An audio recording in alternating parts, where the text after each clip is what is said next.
ബംഗ്ലാദേശിനെ നയിക്കാൻ സിയ കുടുംബത്തിന്റെ പുതിയ മുഖം താരിഖ് റഹ്മാൻ. ഒരു രാഷ്ട്രീയ മടങ്ങിവരവിന്റെ ചരിത്രമാണിത്.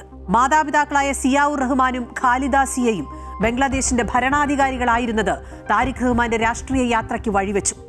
എന്നാൽ ആ യാത്ര അത്ര എളുപ്പമായിരുന്നില്ല. 1965 നവംബർ 20 ധാക്കയിലാണ് താരിഖ് റഹ്മാൻ ജനിച്ചത്. 1971 വിമോചന സമരത്തിന് സാക്ഷിയായ അദ്ദേഹം കുട്ടിക്കാലത്ത് മാതാവിനൊപ്പം തടവിൽ കഴിഞ്ഞിട്ടുണ്ട്. മുൻ പ്രധാനമന്ത്രി ഷെയ്ഖ് ഹസീനയുമായുള്ള രാഷ്ട്രീയ ശത്രുതയിൽ അമ്മ ഖാലിദ സിയെ ജയിലിലടച്ച കാലത്താണ് റഹ്മാൻ പാർട്ടിയുടെ നേതൃത്വത്തിലേക്ക് എത്തുന്നത്. രാജ്യത്തെ ഏറ്റവും ശക്തരായ രാജവംശങ്ങളിലൊന്നിന്റെ അനന്തരാവകാശി എന്ന് വിശേഷിപ്പിക്കപ്പെട്ട താരിഖ് റഹ്മാനെ ഡാർക്ക് പ്രിൻസ് എന്നും വിളിച്ചു. 2004 ഗ്രനേഡ് ആക്രമണ കേസിൽ ശിക്ഷിക്കപ്പെട്ടെങ്കിലും പിന്നീട് കുറ്റവിമുക്തനായി. രാഷ്ട്രീയ ദുർവിനിയോഗം, അഴിമതി, കലാപം എന്നീ കുറ്റങ്ങൾ ആരോപിച്ച് താരിഖ് റഹ്മാനെതിരെ കേസുകൾ വന്നു. 2009 ഹസീന അധികാരത്തിലെത്തിയപ്പോൾ പ്രതിപക്ഷത്തായിരുന്ന BNP വലിയ അടിച്ചമർത്തലുകൾ നേരിട്ടു.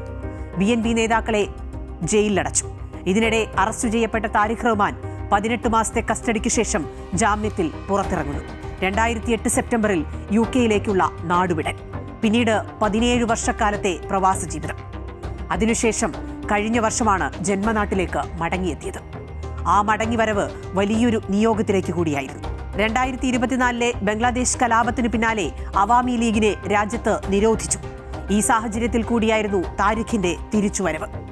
മടങ്ങിയെത്തിയ താരിഖ് പോയ കാലത്തിൽ നിന്ന് വളരെ വ്യത്യസ്തനായിരുന്നു. പ്രായോഗികവും പരിഷ്കരണാധിഷ്ഠിതവുമായ ഒരു നേതാവായി അദ്ദേഹം മാറുന്ന കാഴ്ചയാണ് കാണുന്നത്. പ്രചാരണ വേളയിലുടനീളം പ്രകോപനപരമായ പ്രസംഗങ്ങൾ ഒഴിവാക്കി. അനുരഞ്ജനത്തിന്റെ പാത സ്വീകരിച്ചു. നിരവധി ഭരണപരിഷ്കാര നടപടികളും പ്രഖ്യാപിച്ചിട്ടുണ്ട്. താരിഖ് റഹ്മാനെ സംബന്ധിച്ച് ബംഗ്ലാദേശിന്റെ തകർന്നുപോയ സമ്പദ് വ്യവസ്ഥ വീണ്ടെടുക്കുക എന്നതാണ് മുന്നിലുള്ള പ്രധാന വെല്ലുവിളി. ഇന്ത്യയും ബംഗ്ലാദേശുമായുള്ള ബന്ധം വളരെ മോശമായ അവസ്ഥയിലാണ് താരിഖ് അധികാരത്തിലേക്ക് എത്തുന്നത്. അതുകൊണ്ട് തന്നെ താരിഖിന്റെ ഓരോ നീക്കങ്ങളും ഇന്ത്യയും നിരീക്ഷിക്കുന്നുണ്ട്. ഇന്ത്യയുമായി 4000 കിലോമീറ്ററോളം അതിർത്തി പങ്കിടുന്നതാണ് ബംഗ്ലാദേശ്.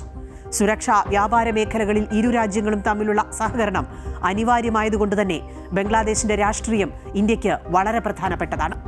ബംഗ്ലാദേശിൽ നിന്നുള്ള അനധികൃത കുടിയേറ്റവും ഉയരുന്ന ഇന്ത്യാവിരുദ്ധ വികാരവും വെല്ലുവിളി ഉയർത്തും എന്നതിൽ സംശയമില്ല. ഹിന്ദുക്കൾക്ക് നേരെ ഉണ്ടാകുന്ന അക്രമങ്ങളും ഇന്ത്യ ആശങ്കയോടെയാണ് നോക്കിക്കാണുന്നത്.